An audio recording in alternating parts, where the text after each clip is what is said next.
At nandito tayo patuloy na inaaral ang tungkol sa buhay at kwento ng mga asawa ng propeta sallallahu alaihi wasallam, na ang hangarin natin dito ay ang matutunan ang tungkol sa kanilang talambuhay. Ganun din ay ang makamit ang mga gininto, ang mga aral na pwede natin maisabuhay sa mga sarili natin, magpupukaw o pupukaw sa ating mga prinsipyo at pananaw, magbibigay gabay sa ating mga paninindigan, sa ating mga gawain, at inshallah ta'ala magtataas or magbibigay ng pag-unlad o magdudulot ng pag-unlad ng ating pananampalataya. Ngayon ay nandito tayo sa pinakahuli sa listahan ng mga asawa ng propeta sallallahu alaihi wasallam, at inshallah ngayong araw ay tatalakayin natin si Safiya bint Huyay ibn Akhtab ibn San'a o ibn Sa'na. At ito ay kabilang sa mga asawa ng propeta sallallahu alaihi wasallam, at ang nag-iisang asawa ng propetang hindi kabilang sa lahi ng mga hindi kabilang sa mga Arabo, bagkus siya ay kabilang sa angkan ng mga Yahud o angkan ng mga Banu mula sa angkan ng Banu Israel o mula sa angkan ng mga Hudyo. Okay? So si Safiya bint Huyay ibn Akhtab. Okay? Siya ay may marangal na pinagmulan ng angkan. Siya ay mula sa marangal na angkan ng mga Hudyo. At ang kanyang mga ninuno ay kabilang sa mga binibigyang karangalan ng ating relihiyon, kinikilala sa ating relihiyon, no? Siya ay kabilang sa lineage ni Lawi ibn Nabiyillahi Israel ibn Ishaq ibn Ibrahim alayhimussalam.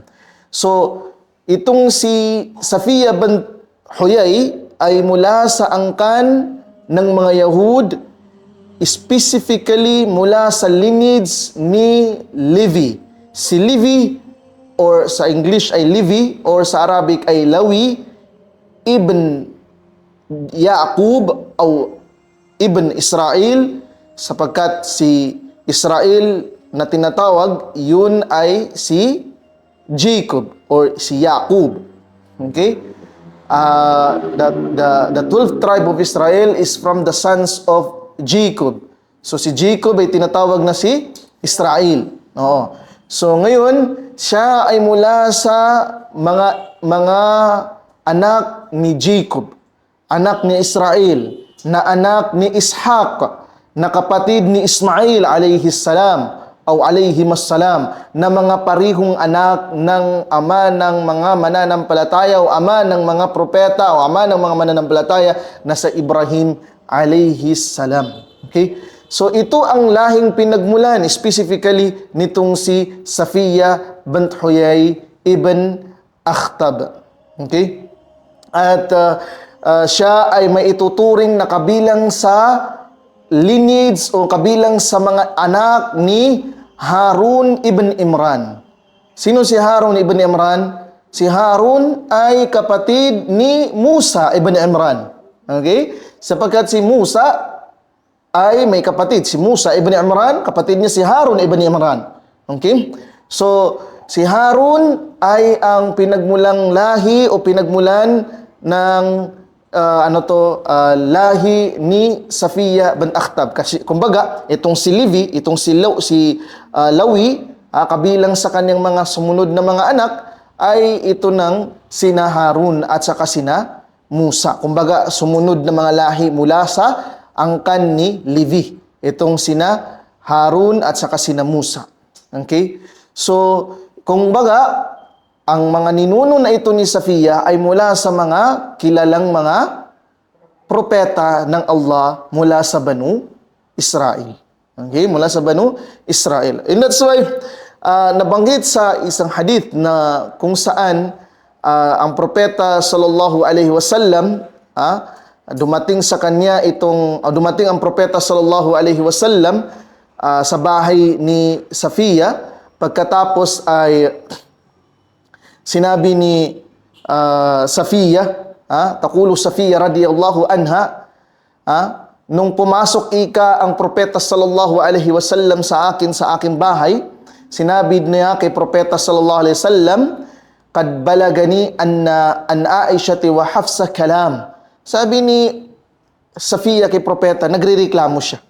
At sinabi ni Safiya, o propeta ng Allah, ano itong dumating sa akin ng mga salita mula kay Aisha at saka kay Hafsa? O merong dumating sa akin ng mga salita mula kay Aisha at kay Hafsa. Balagani anna Aisha wa Hafsa taqulani nahnu khairun min Safiya.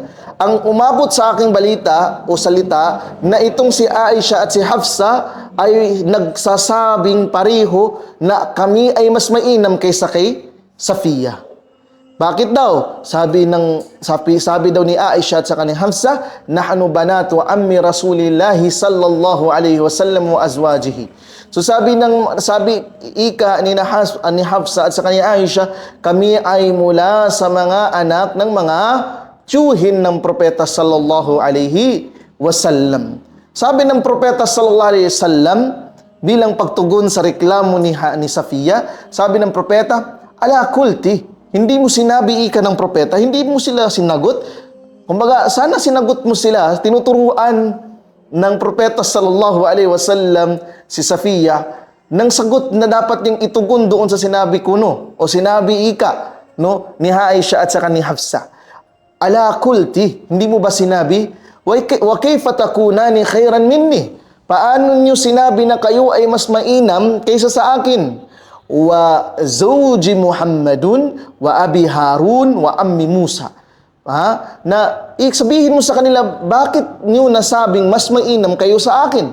Ako din ay asawa ni Muhammad sallallahu alaihi wasallam at ang aking ama ay si Harun, ang kapatid ni Musa alaihi wassalam. So kung si Aisha at saka si Hafsa ay dumating sa iyo ang salitang ipinagmamalaki nila kung ano ang pinagmulan nila, na kumbaga sila ay mas mainam sa iyo dahil silang dalawa ay mula sa mga uncle ng propeta, ikaw din na may pagmamalaki na pwede mong sabihin sa kanila na ako din ay asawa din Muhammad sallallahu alaihi wasallam. Hindi ba ako ay asawa din ni Muhammad? Ako ay asawa din ni Muhammad at ang aking ninunong pinagmulan ng aking ama ay si Harun, na kapatid mismo ni Musa alaihi wassalam. So, nangangahulugan ito na kumbaga lahat kayo ay mayroong maipagmamalaking katangian patungkol sa inyong mga sarili na pwede ninyong mabanggit. In reality, ang lahat ng asawa ng propeta sallallahu alaihi wasallam hindi mga basta-basta. Either individuals na kung saan ay mayroon silang karangalang panlipunan, o di kaya ay sila ay may karangalan dahil sa kanilang pamilya, o di kaya ay sila ay may karangalan dahil sa kanilang mga ugali at pagkatao. Okay? And lahat ng mga asawa ng propeta sallallahu alaihi wasallam ay may fadl, may virtues, may kainaman. At dito mo din makikita na ang mga asawa ng propeta sallallahu alaihi wasallam ay meron talagang inggitan at meron talagang pagsisilusan at meron talagang pagrereklamuhan, no? So, and that's why meron ding nabanggit na sinabi na nung ang propeta sallallahu alaihi wasallam, siya ay nagkakasakit na sa panahon sa panahon na malapit na siyang mamatay, no? Yung pagkakasakit niya bago ang kanyang kamatayan, ay nagtipon-tipon ng mga asawa ng propeta sallallahu alaihi wasallam kay propeta sallallahu alaihi wasallam. At si Hafsa o si Safiya bint Huyay, nung makita niya ang propeta sallallahu alaihi wasallam, nanlumo siya sa nakita niya ng kalagayan ng propeta at nag-alala siya ng lubusan na nasabi niya, ya Rasulullah, lawadadtu an takuna ma tash'uru amma tash'uru bihi bi. So sabi niya, hinihiling ko na kung sana lamang itong nararamdaman mo ay ako na lang ang nakakaramdam nito. Okay, sabi ni Safiya, out of her concern to the Prophet sallallahu alaihi wasallam. And nung makita ito, habang sinasabi ito ni Safiya, according to the hadith, ang hadith na sinasabi nito, yatagamas na. Gasinya sila sa ilang mga mata. Ang mga asawa ng propeta, kumbaga, alam mo yung mga style ng mga babae, sisinya sa kumatairan. Ha? Tingnan mo yun. Gumaganon sila. Anong tawag dyan? Yung di siran di kakerata. Sa kwan pa, nag-wink sila nagakuan sila sa kanilang mga mata, signing it to each other, ha? Tingnan mo si Safia, nagpapalakas. Tingnan mo si Safia. Alam mo yung style ng mga ganito ng ibang mga kababaihan. And of course, subhanallah, hindi nawawala sa pagiging natural na pagkatao ito ng isang babae. So ang mga asawa mismo ng propeta sallallahu alaihi wasallam, sila ay nagkikindatan sa isa't isa na nang may pagtukso o may sa pagtutok, panunukoy doon kay Safiyah, doon sa sinabi niya. Pero ang propeta sallallahu alaihi wasallam ay sinabi niya, innaha wallahi lasadiqah. Sabi ng propeta sallallahu alaihi wasallam, katotohanan, sumpaman kay Allah, ang sinasabi niya ay mula sa kanyang puso at totoo. Itong sinabi ng propeta sallallahu alaihi wasallam. When the Prophet sallallahu alaihi wasallam nakita niya kung paano ang reaksyon ng ibang mga asawa, timu-timusiran langon ng mga karmaw Nabi Muhammad sallallahu alaihi wasallam, and then decided sa other kasi nananita ito si Safia, but the Prophet sallallahu alaihi wasallam defended itong si Safia bint Huyay doon sa harapan ng ibang kanyang mga asawang. Sinabi ng propeta, innaha wallahi lasadiqah. Sa totohanan, sumpaman kay Allah, ang sinasabi ni mula sa kanyang puso, ito ay totoo. Ang kanyang sinasabi ay totoo. Ang pagsabi ni Safia na kung pwede lamang itong nararamdaman ko, ako na lang ang may nakakaranas nito o propeta ng Allah, yun ay totoong mula sa puso ni Safia na dahil sa kanyang pag-aalala sa kanyang asawang mahal na si propeta Muhammad sallallahu alaihi wasallam. Si Safia radiyallahu anha ay isang babae na kabilang sa mga asawa ng propeta sallallahu alaihi wasallam na nabanggit ng ating mga ulama na binigyan ng malaking care ng propeta sallallahu alaihi wasallam. Nabanggit sa mga kwento ng mga ulama natin tungkol kay Safia radiyallahu anha na siya ay binibigyan ng malaking halaga ng propeta sallallahu alaihi wasallam, pag-aalala at pag-aaruga ng propeta sallallahu alaihi wasallam. At ang dahilan na ayon sa ating mga scholar ay dahil ang mga asawa ng propeta sallallahu alaihi wasallam, baqiyat azwajin nabi sallallahu alaihi wasallam, ang mga asawa ng propeta sallallahu alaihi wasallam, lahat sila ay mayroong angkang pwedeng malilingon. Mayroon silang mga angkan na pwedeng malilingon. Si Hafsa, ang angkan ng kanyang ama, si Aisha na anak ni Abu Bakar radhiyallahu an, lahat ng asawa ng propeta sallallahu alaihi wasallam mayroong angkan na pwedeng lingunin. Ngunit itong si Safia ay wala siyang sinumang angkan na nililingon maliban na lamang na ibinigay niya ang kanyang sarili para lamang kay propeta sallallahu alaihi wasallam at bilang pananampalataya kay Allah subhanahu wa ta'ala. Why? Kasi one of the stories here, bago natin banggitin kung anong dahilan, ay kung paano ang propeta sallallahu alaihi wasallam inahatid siya sa kanyang bahay. Hindi hinahayaan siya ng propeta sallallahu alaihi wasallam na malaman niya na siya ay naglalakad at makita siya ng propeta sallallahu alaihi wasallam maliban na ihahatid siya ng propeta sallallahu alaihi wasallam. Ihahatid siya ng propeta sallallahu alaihi wasallam.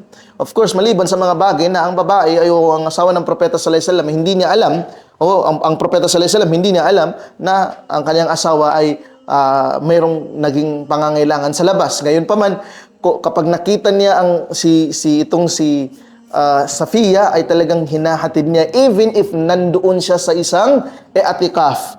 Na siya ay nagkakaroon ng i'tikaf sa masjid at isinamahan niya itong si Safia pauwi doon sa kanilang bahay. Kasi pumunta sa kanya si Safia at nagkaroon ng merong mga in-express and merong kinuwento, sinabi, tahaddatha ma'an Nabi sallallahu alaihi wasallam, nakipag-usap siya kasama ng propeta. Ang propeta sallallahu alaihi wasallam, even if he is in the i'tikaf, binigyan niya ng atensyon ng kanyang asawa, nakinig siya sa kanyang asawa, and pagkatapos nun, hindi lamang yun, kundi tumayo ang propeta sallallahu alaihi wasallam sa pag-uwi ni Safia para ihatid siya sa kanyang bahay. And of course, ang mga bahay ng kanyang mga asawa ay malapit lang sa kanyang masjid. Ngayon pa man nung naglalakad ang propeta sallallahu alaihi wasallam kasama si Safia ay dalawang mga ansar ang nakasalubong nila at hindi nila nakilala kung sino ang naging kasama ng propeta sallallahu alaihi wasallam. Hindi nila nakilala na ang babae pala ay si Safiya. Nung nakita nila ang propeta sallallahu alaihi wasallam, ay sa kanilang adab, sa kanilang tawag dito o kanilang asal, ay nagmadali sila ng paglalakad. Gayunpaman, ang propeta sallallahu alaihi wasallam ay nagbanggit sa kanila, ala rijlikuma, ala rijlikuma. Sabi ng propeta, huminto kayo, tamahal, huminto kayo sa inyong paglalakad. At pinaliwanag ng propeta sallallahu alaihi wasallam na sinabi niya, inna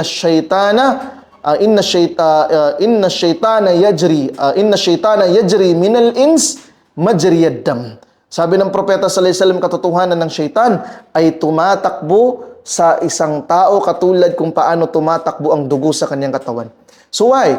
Because nung makita nila ang propeta sallallahu alaihi wasallam at ang asawa niya na si Safiya, okay, hindi mawawala na ang syaitan ay naglalagay ng taswish doon sa isipan ng mga tao. And this is the reality. Sometimes ang mga tao ay gumagawa ang syaitan ng daan upang i-fit na yung mga tao na maglagay sila ng something sa isipan or sa puso nila about the other people.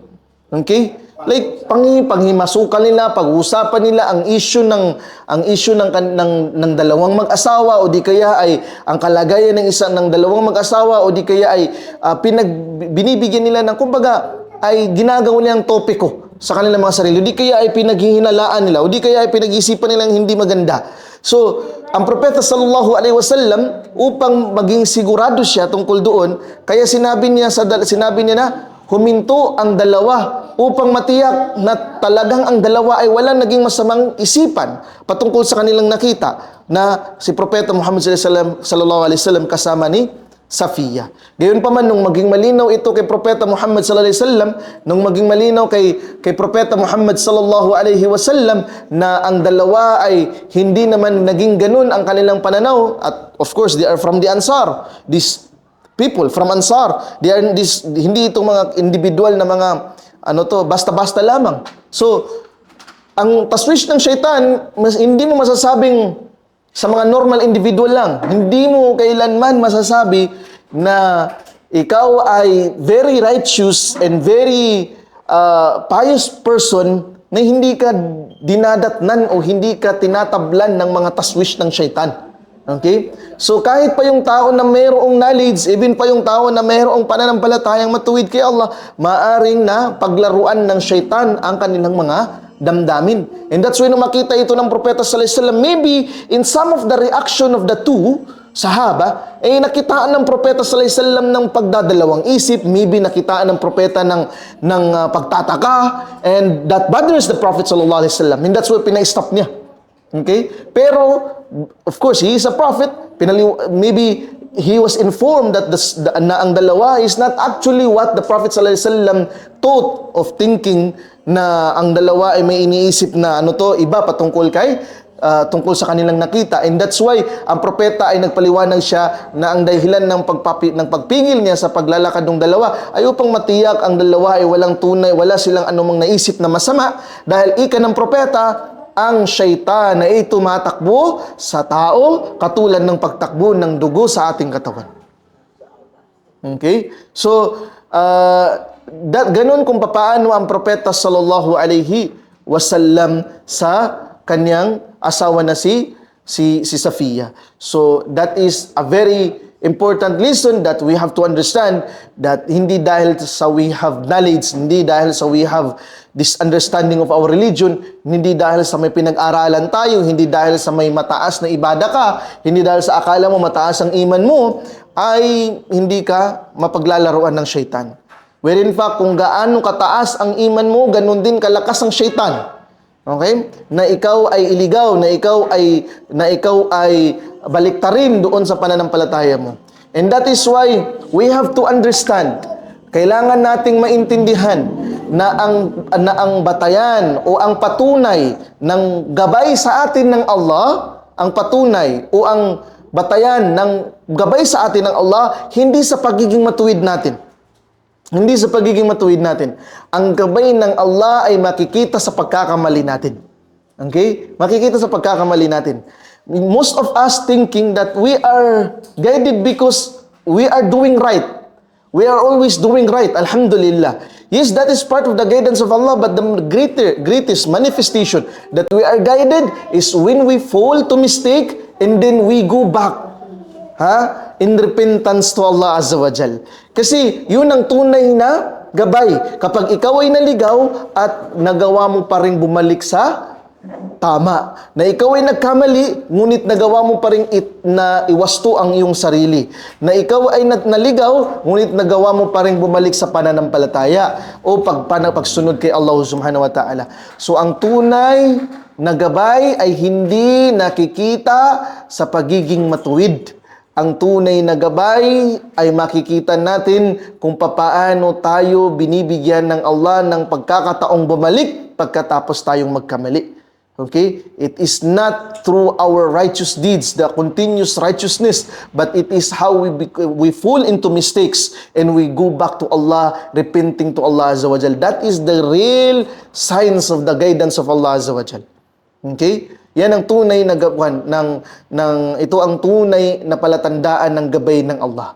Katulad ng isang manglalakbay, paano masasabi ng isang tao ay nagabayan sa kanyang paglalakbay kung hindi siya naligaw at dahil sa kanyang kompas ay nagawa niya pa rin dumaan sa kung ano yung tamang daan na kanyang lalakarin. Yung mga pagkaligaw niya, yun ang mga batayan, palatandaan na siya talagay napatnubayan nung dala-dala niyang kompas. Because even if there are some points of time doon sa kanyang paglalakbay na siya ay halos maligaw sa kanyang daan, but because of his following, adherence doon sa kung ano yung guidance na nasa kanyang kompas, ay nanatili siya sa tama. But hindi ibig sabihin, hindi siya nagawang maligaw during the process or during his travel. So ganun din ang buhay ng isang tao, that it is really be seen, no? Yung ating guidance can really be seen doon sa kung paano tayo bumalik pagkatapos nating magkamali, not in our continuous righteousness.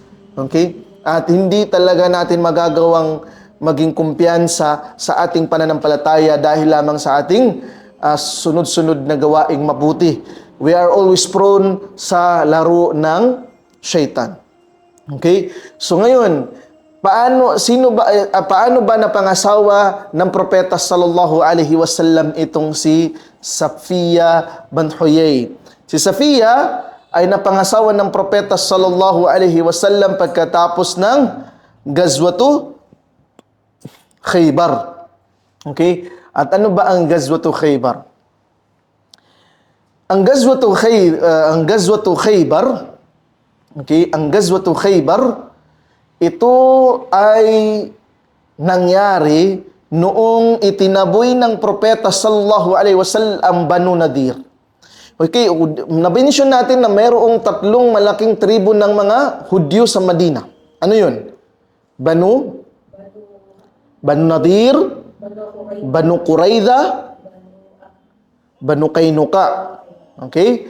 Now, ang Banu Nadir ay kabilang sa malaking tribo ng mga Hudyo sa Madina.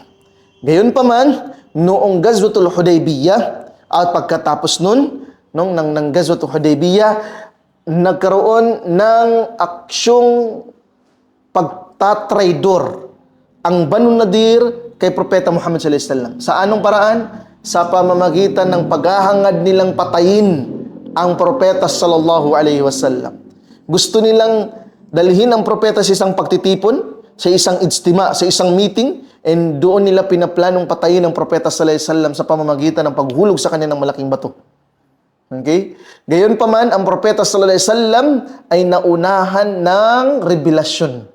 At sinabi sa kanya ang plano ng mga Hudyo at hindi natuloy ang propeta sallallahu alaihi wasallam sa pakikipag-ijtima o pakikipag-meeting doon sa mga Hudyo dahil nasabihan siya tungkol sa plano nilang pagpatay sa kanya. At dahil doon ay pinatawan sila ng propeta sallallahu alaihi wasallam, pinatawan sila ng pagpapalayas sa Madina. Gayon pa man, ang mga Banu Nadir, ano ang ginawa nila? Umakyat sila sa isang mataas na bahagi ng Madina na tinatawag na Khaybar. Okay?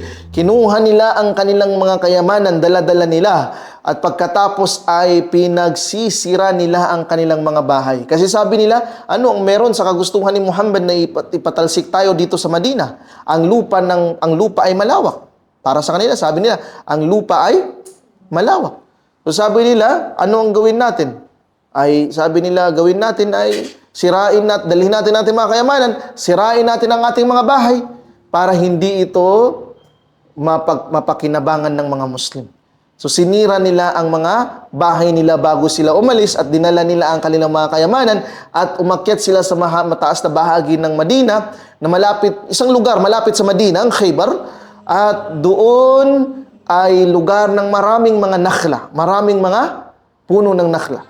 Bakit mayroong lugar, mahilig kasi ang mga Hudyo sa ganitong lugar, yung may mga mararaming mga puno ng nakhla. Bakit? Dahil doon sa kanilang propesiya na mayroong darating na propeta mula sa lugar na kung saan marami ang mga nakhla. Okay? And naniniwala sila doon, but the problem sa mga Hudyo na ito, tulad ng sinabi ng Allah subhanahu wa ta'ala, وَلَمَّا جَاءَهُمْ كِتَابٌ مِّنْ إِنْدِ اللَّهِ مُصَدِّقٌ لِمَا مَعَهُمْ وَكَانُوا مِنْ قَبْلُ يَسْتَفْتِحُونَ عَلَى الَّذِينَ كَفَرُوا فَلَمَّا جَاءَهُمْ مَا عَرَفُوا كَفَرُوا بِهِ.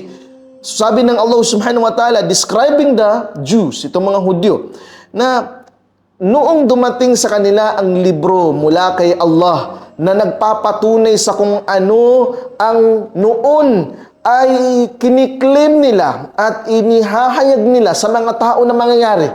The prophecies na may propeta na darating, at ang propeta na ito na darating, ito ay magmumula sa lugar na kung saan may maraming mga nakhla, at ito ay propeta na ganito. The prophecies about the coming of Muhammad sallallahu alaihi wasallam. Yastaftihuna ala alladhina kafaru.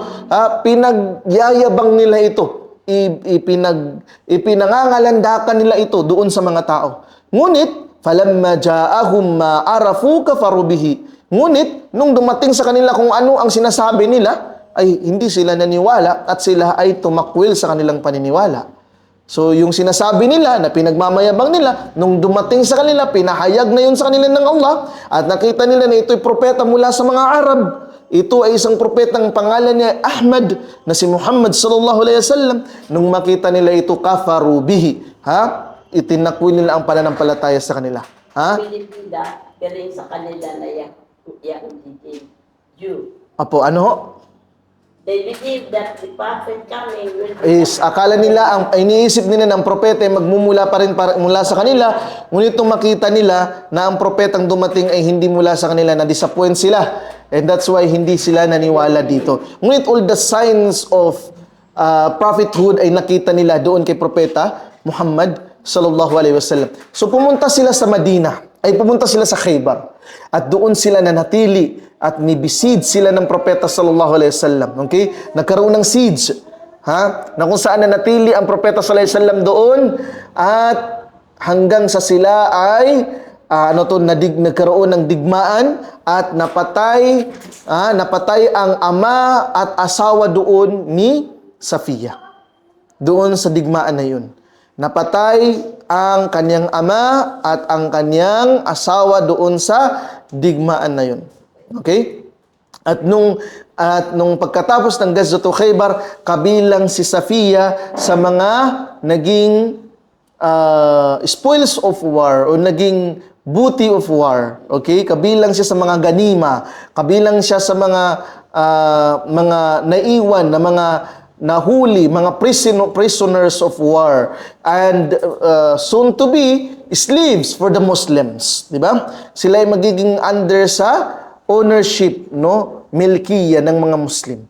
Okay? So ngayon, nung ang propeta sallallahu alaihi wasallam ay naririnig niya ang tungkol sa kwento sa isa sa mga babae na nandoon sa Banu Nadir, kabilang sa mga usara, kabilang sa mga nakulong, mga prisoners of war. Isang babaeng maganda, good traits na nababanggit patungkol kay Safiya bint Huyay. Now, ang propeta Muhammad sallallahu alaihi wasallam nagkaroon ng interest tungkol kay Safiya at nialok siya ng propeta sallallahu alaihi wasallam.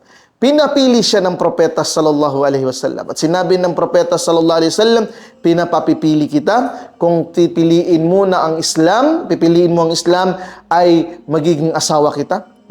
At kung ipipiliin mo ang pagiging Yahud, ay pababayaan kita doon sa desisyon mo. At kung maaari, ikaw ay palayain ko, maaari na kung ano ang desisyon ko. Okay? So, the judgment will be depending sa kung ano ang magiging judgment ko. Kung pipiliin mo ang pagiging Hudyo. Anong sinabi ni Safiya? Sabi niya, "Ya Rasulullah, ako ay nanampalataya sa iyo bago pa man ang iyong alok." Okay? Ako ay naniniwala sa iyo na ikaw ay sugo ng Allah bago pa man ang iyong alok. So bago pa man siya inalok ng propeta sallallahu alaihi wasallam, ay mayroon ng pananampalataya itong si Safiya sa panawagan ng propeta sallallahu alaihi wasallam. At naniniwala na siya kay propeta Muhammad sallallahu alaihi wasallam na kabilang siya sa sugo ng Allah subhanahu wa ta'ala at siya ang huling sugo ng Allah subhanahu wa ta'ala. So siya ang sinabi ni Safiya, "Ya Rasulullah, ako ay naniwala na sa qad sadaqtu bika qabla an tad'uwani." Naniwala na ako sa iyo o sugo ng Allah bago ka pa nag-imbita sa akin. Okay? So, and that is why nakita ng propeta sallallahu alaihi wasallam na may tanda ng sampal, pamumula ng sampal sa kanyang mukha. Okay? At nung makita ito ng propeta sallallahu alaihi wasallam, tinanong niya si Safiya, ano ito? At sinabi ni Safiya, ito ay nangyari in our understanding, ang event na ito ay nangyari before the before the Ghazwat Khaybar, bago pa man tuluyan na maging prisoner siya. Okay? But not too far. Hindi masyadong matagal na panahon kasi nakikita pa yung bakas ng sampal eh. Maaari ito ay namamaga, maaring ito ay may pamumula, maaring ito ay may pamamasa. Na nakita pa ito ng propeta sallallahu alaihi wasallam. Nung tinanong siya ng propeta, bakit yan? Sinabi ni Safiya na naginip ako, "Ya Rasulullah, na mayroong isang napakalaking liwanag na nagmumula sa Madina." Malaking liwanag ng buwan. Kasing liwanag ng buwan mula sa Madina, at ang liwanag na yun ay nahulog sa pagitan ng aking mga hita. Okay? Nung marinig ito, saan niya kinuwento? Kinuwento niya sa kanyang asawa. Ang unang asawa niya, isang Yahud. Okay? At nung kinuwento niya ito, at according niya, ang kanyang asawa ay si Makshuh. At nung ito ay kinuwento sa kanya, sabi niya, "Ikaw tatamannina ala Maliki Yathrib."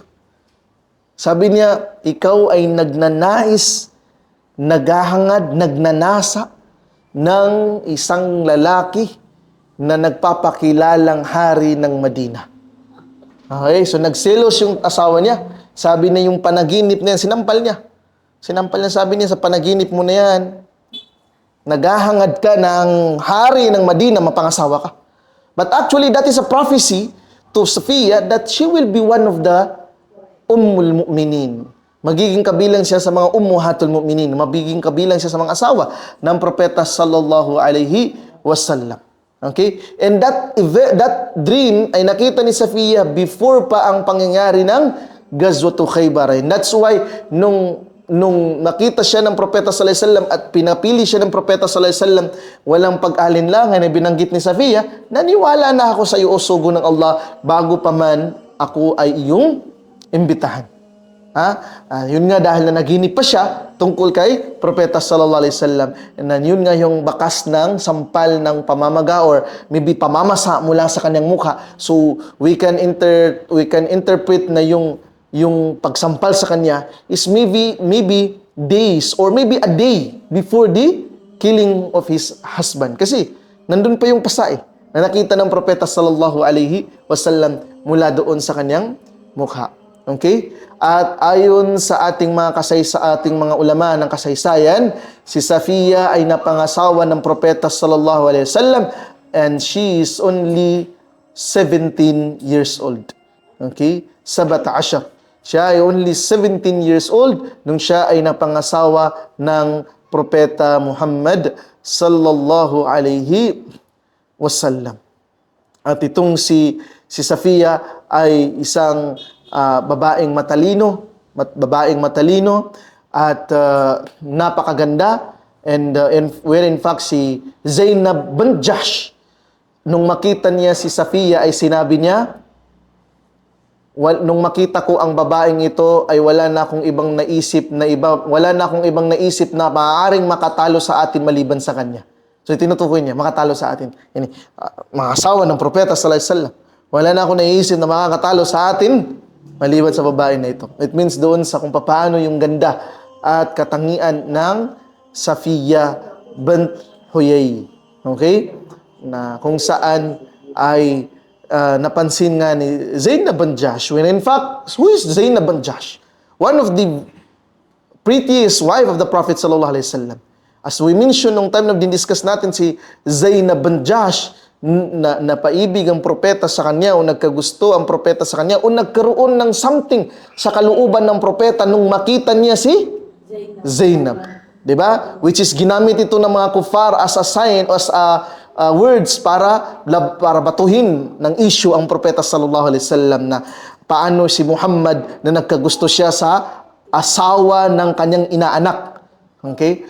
Now, yung pinaliwanag natin yun, no? Nung time na yun, na nakita ng propeta and maybe napahanga ang propeta sallallahu alaihi wasallam kay Zainab bint Jahsh doon sa kanyang kagandahan, but nothing is to be said wrong or walang dapat na isipin na masama doon kasi wala namang sinabi ang propeta. Wala namang ginawa ang propeta. Hindi naman siya nag-express ng anuman. Hindi naman siya nagsabi ng pagkagusto niya tungkol kay Zainab. Di ba? Not until mapangasawa na si Zainab. Nagets natin yun? So it means maybe ang isang lalaki, for example, just for example, meron akong kapatid na lalaki. Just for example. And yung kapatid kong may asawa siya. Okay? Yung asawa niya, nakita ko, and then nalagay sa isipan ko, Masya Allah, napakaganda ng asawa ng kapatid ko. Na-appreciate ko yung kagandahan ng asawa ng kapatid ko. But, hindi ibig sabihin nun na mayroong masama, may pangit. It's just that I appreciated kung anong nakita ko na kagandahan nung asawa nung kapatid ko. For example, maliban lang, if manalita ako ng something na hindi dapat, nang sabihin ko na, mata na ate, yun ang mali. Yun ang mali. But ang Prophet sallallahu alaihi wasallam he's a man. It's normal. He lives like normal individuals na kung saan ay dumarating sa kanya, kung anong dumarating sa isang normal na tao. Gayon pa man, ay hindi natin mapagdududahan na ang propeta ay laging malinis sa kanyang, sa kanyang intensyon at sa kanyang mga gawain. Yun ay issue na itinatapon sa kanya ng mga kufar, where in fact, hindi dapat nabigyan ng masamang pangahulugan. But the point here is that si Zainab bint Jahsh na nagsabi ng paghanga sa kagandahan ni Safiya is also a beautiful woman na kung saan ay nagdulot ng pagkahanga kay Propeta sallallahu alaihi wasallam. Naintindihan natin yun? Okay, so this is Safiya na asawa ng Propeta sallallahu alaihi wasallam. And she is a very abida na babae. Madalas siyang sumamba. Siya ay matalino at madalas na sumamba kay Allah. Where in fact, once in her life, na mayroong nagtipon na mga kababaihan sa kanyang bahay at sila ay nagbabasa ng Quran. At pagkatapos umabot sila sa bahagi kung saan kailangan nila magsujud. Sujudut tilawa. Yung may bahagi ng Quran, babasahin mo, kailangan ka magsujud. So umabot sila doon at nung umabot sila doon, nagsujud sila, yung mga babae. At nung sila ay nagsujud, ay nagsalita ang isang babae sa likod ng isang hijab, sa likod ng isang harang, sa likod ng isang kortina. At sino nagsalita? Si Safiya, of course. At nagsalita si Safiya, sabi niya, yan ay ang pagsasala at yan ang pagsusujud, ngunit saan ang pag-iyak? Kita ninyo kung paano siya nag-comment. That is her view. That represents kung paano siya. It means para sa kanya, kulang yung sujud, kulang yung sala. Saan yung pag-iyak? Saan yung pag-iyak? So, ibig sabihin, pagdating sa pagbabasa ng Quran, kinakailangan ng may pag-iisip, pag-uunawa sa Quran. Pag-uunawa sa Quran, pagdamdam doon sa salita ng Allah, at pag-iyak sa kung ano ang mga binabasa tungkol sa banal na Quran. Ganito si Safiya sa kanyang pagbabasa. Ganun siya sa pagsamba kay Allah subhanahu wa ta'ala. And that's why na-comment niya yung mga tao na yun na nagtipon-tipon doon sa kanyang bahay na kung saan ay nagbabasa ng Quran, at nagsujud sa sujud tilawa, ngunit sabi niya, ay na al-buka. Sabi niya, hada sujud wa tilawat wa tilawatul Quran, fa aina al-buka. Saan siya ang bilang pag-iyak?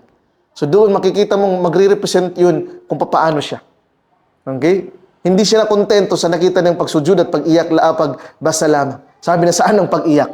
Maintindihan? So ganun si Safiya bint Huyay. Now si Safiya ay namuhay ng matagal na panahon. After the death of Prophet Muhammad sallallahu alaihi wasallam, nabuhay siya ng matagal na panahon. At si Safiya ay umabot sa panahon ni Muawiyah. Dumaan sa kanyang lahat ng khulafa ar-rashidin, Abu Bakr wa Umar wa Uthman wa Ali, hanggang kay Muawiyah. Okay? At siya ay pumanaw sa taon ng 50 of Hijrah. Okay? 50 years of Hijrah.